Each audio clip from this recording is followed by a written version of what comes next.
ಕಾಂಗ್ರೆಸ್ ಇಷ್ಟು ವರ್ಷ ಮತದಾರರನ್ನ ಭಯಪಡಿಸೇ ಓಟನ್ನು ಕೀಳ್ತಾ ಇದ್ದಿದ್ದು. ಮತದಾರರಿಗೆ ರಕ್ಷಣೆಗೆ ಭಾರತೀಯ ಜನತಾ ಪಾರ್ಟಿ ಇದೆ ಅನ್ನೋಂಥ ಪರಿಣಾಮ ಯಾವಾಗ ಜಾಗೃತಿ ಆಯಿತು ಆವಾಗ ಕಾಂಗ್ರೆಸ್ಸನ್ನು ಧಿಕ್ಕರಿಸಿದ್ದಾರೆ.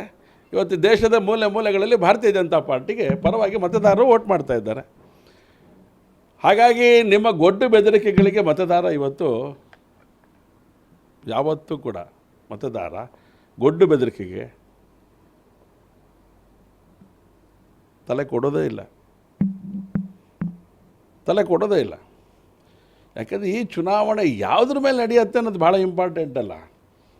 ನೀವು ಎಲ್ಲ ಚುನಾವಣೆನೂ ಎಲ್ಲ ರೀತಿಯ ಒಳಗಡೆನೂ ಈ ರೀತಿಯ ಗ್ಯಾರಂಟಿಗಳ ಮೇಲೆ ನಡೆಯುತ್ತಾ? ಈ ದೇಶದ ಸಂರಕ್ಷಣೆಗೆ ಯಾರು ಗ್ಯಾರಂಟಿ ಕೊಡ್ತಾರೆ ಅವ್ರ ಜೊತೆಗೆ ನಿಲ್ತಾರೆ ಮತದಾರ. ನೀವು ಕೊಡುವಂಥ ಒಂದು 5 kg ಅಕ್ಕಿಗೂ ನಿಲ್ಲಲ್ಲ, ನೀವು ಕೊಡುವಂತಹ 5 ಗ್ಯಾರಂಟಿಗಳೇನಿದೆ ಅದಕ್ಕೆ ನಿಲ್ಲಲ್ಲ.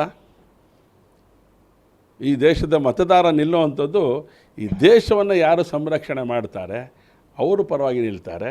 ದೇಶದ ಸಂರಕ್ಷಕ ಅನ್ನುವಂಥ ದೊಡ್ಡ ಕಾರ್ಯ ಮಾಡಿದಂಥವರು ನರೇಂದ್ರ ಮೋದಿಯವರು, ಅವರ ತಂಡ, ಭಾರತೀಯ ಜನತಾ ಪಾರ್ಟಿಯ ನೇತೃತ್ವ.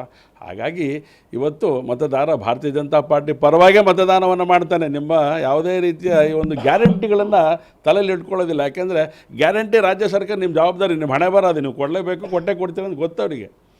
ಆದರೆ ದೇಶ ಕಾಯಬೇಕಾಗಿರೋಂಥ ಮೋದಿಯವರ ಕೈ ಬಲಪಡಿಸಬೇಕು ಅಂಥೇಳಿ ಈ ದೇಶದ ಮತದಾರ ತೀರ್ಮಾನ ಮಾಡಿದ್ದಾನೆ.